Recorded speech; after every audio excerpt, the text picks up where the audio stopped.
Hi guys, मैं फिर हाजिर हूँ। सब हम डिस्कस कर रहे हैं ड्रामा सीरियल एक और पाकीज़ा। जियो टेलीविजन पे ड्रामा शुरू हुआ है इस हफ्ते और मैं एपिसोड 3 का प्रोमो डिस्कस करने जा रही हूँ। अगर आपने ये ड्रामा अभी तक शुरू नहीं किया है और आप कह रहे हैं कि आपके पास इनफ टाइम नहीं है to watch this many dramas, और मैं 3 ड्रामे देख रहा हूँ या मैं 4 पाकिस्तानी ड्रामे देख रहा हूँ, drop the 4 dramas and watch this drama because this drama has everything anybody कि जो ऑडियंसेस और जो ड्रामा लवर्स हैं, ट्रू ड्रामा लवर्स, जिनको जो वो फीडबैक चाहिए होता है, जो स्क्रीन से उनको वो चाहिए होती है वाइब, वो इस ड्रामे में मौजूद है। Drop the 4 dramas, I don't care whether you love those dramas और not, just drop it and watch this drama. So ये ड्रामा जो है वो सोशल मैसेज के साथ है, साइबर क्राइम के अगेंस्ट है, बोरिंग ड्रामा नहीं है। मैं फिर बता रही हूँ, लोग अक्सर समझते हैं कि जो ड्रामा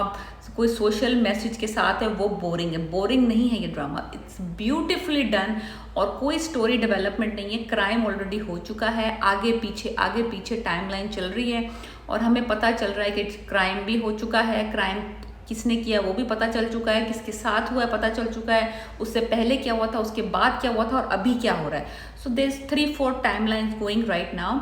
तो फराज और जो पाकीज़ा हैं उसकी शादी कर दी थी उन्होंने, जो जिनकी वीडियो वायरल हुई थी और उनको घर से निकाल दिया था। अब यहाँ पे इन्होंने अगले एपिसोड में ये दिखाएंगे कि अगर लड़का और लड़की दोनों एक ही तरह से अफेक्ट हुए हैं किसी भी क्राइम की वजह से, लाइक यहाँ पे हम साइबर क्राइम कर रहे हैं, उनकी एक सेक्चुअली एक्सप्लिसिट वीडियो वायरल हो गई दोनों की, जो कि उनसे किसी ने फोर्सफुली बनवाई है उन्होंने, यानी कि उनको ये नहीं कि किसी ने उनको सीक्रेटली टेप किया, नहीं, उनको फोर्सफुली गन पॉइंट पे वो वीडियो बनवाई और फिर वायरल कर दी। तो वो अगर वीडियो वायरल भी हो गई तो लड़के और लड़की को किस तरह सोसाइटी डिफरेंट तरीके से ट्रीट करती है after this kind of incident. तो लड़के के जो माँ बाप हैं उन्होंने लड़की के साथ शादी तो करवा दी जिसके साथ उसकी वीडियो वायरल हुई थी, लेकिन वो उसको एज अ बहू एक्सेप्ट नहीं करना चाहते। वो बेटे को तो वापस घर बुला लेना चाहते हैं, वो तो उसको एक्सेप्ट कर लें, लेकिन जो जिससे शादी करी है, जो कि उसके साथ लड़की वीडियो में थी, अब उसकी बीवी है, उसको घर में नहीं रखना चाहते बिकॉज वो एक बर्दकिरदार लड़की है। लेकिन जिसके साथ एक्ट किया है, जिसके साथ यानी कि वीडियो वायरल हुई है, वो लड़का उनका, लड़के का क्या बिगड़ता है, लड़की बदनाम होती है, लड़की के दामन पे दाग आता है, लड़के का कुछ नहीं बिगड़ता। तो वो वाला कॉन्सेप्ट अगले एपिसोड में हम देखने को मिलेगा कि किस तरह से हमारी सोसाइटी लड़का और लड़की के एज अ विक्टिम, दोनों विक्टिम है, there is no doubt about it, लेकिन उनको ट्रीट और उनको एक्सेप्टेंस जो है दोनों की कितनी डिफरेंट है अगर एक ही क्राइम दोनों के अगेंस्ट हुआ है। सो एनीवेज, समरा जो है, जो बैरिस्टर दिखाई है, ह्यूमन राइट्स की लॉयर, उसको अब पता चल जाएगा अगले एपिसोड में कि पाकीज़ा के साथ क्या हुआ है, उसकी वीडियो वायरल क्या हुई है उसके साथ। तो शी विल सीक हर, उसको पता करेगी, उसको बुलाएगी, उसकी मदद। अब अगले में शुरू होगा कि किस तरह से पाकीज़ा फाइट्स बैक। अभी तक तो वो मुंह छुपाती फिर रही है इधर उधर बिकॉज वीडियो वायरल हुई हुई है, माँ बाप ने छोड़ दिया, भाइयों ने घर से निकाल दिया, और वो actually they are just barely surviving, Faraz और पाकीज़ा समबडी किसी और के घर में रह रहे हैं, तो पैसा है नहीं कुछ, तो ये सब चीज़ें वो दिखा रहे हैं। लेकिन अगले में वो समरा जो वुमेन राइट्स की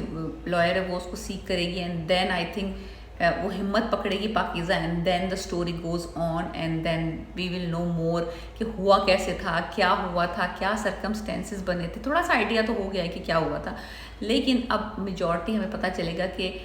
law seeking the Insaf, justice की फ़ाइट कितनी मुश्किल है औरत के लिए, कितना मुश्किल है जब वो खुद विक्टिम हो और ख़ुद अपने लिए लड़ रही हो, कितनी प्रॉब्लमेटिक है। तो ये वाली अगली एपिसोड्स होंगी, अगली 3 और 4, लेकिन ब्रिलियंटली डन ड्रामा है, ब्यूटीफुल स्टोरी है, बोरिंग बिल्कुल भी नहीं है, चीप बिल्कुल भी नहीं है, बहुत पोएटिक है। OST is amazing, Nameer and Sehar is looking phenomenal, cast, all the surrounding cast is very talented people, और बहुत सेंसिटिव टॉपिक के ऊपर ये बात हो रही है और बहुत अच्छे तरीके से, बहुत नेचुरल वे में, कोई ओवर द टॉप बर्बादियाँ धमाके, बिल्कुल नेचुरल है और बड़ा अच्छा सा वाइब है, बिल्कुल तनमन नील। अगर आप तनमन नील और नील के फ़ैन हैं और आपने वो ड्रामा देखा है तो ये ड्रामा समझ लें आप आपके लिए ही बना है, लाइक ये ड्रामा मेरे लिए बना है, मेरे जैसे लोगों के लिए कि जो कि इस तरह के ड्रामों को देखते हैं, इंजॉय करते हैं, and they learn and they keep remembering them over and over and over जब भी कोई इस तरह का मसला उठता है। तो please watch this drama and let me know what you think about my predictions, my review about this drama, और मुझे अपना फीडबैक दें कि आपको ये ड्रामे की पहली और दूसरी किस्तें कैसी लगी। Please subscribe my channel. Piece.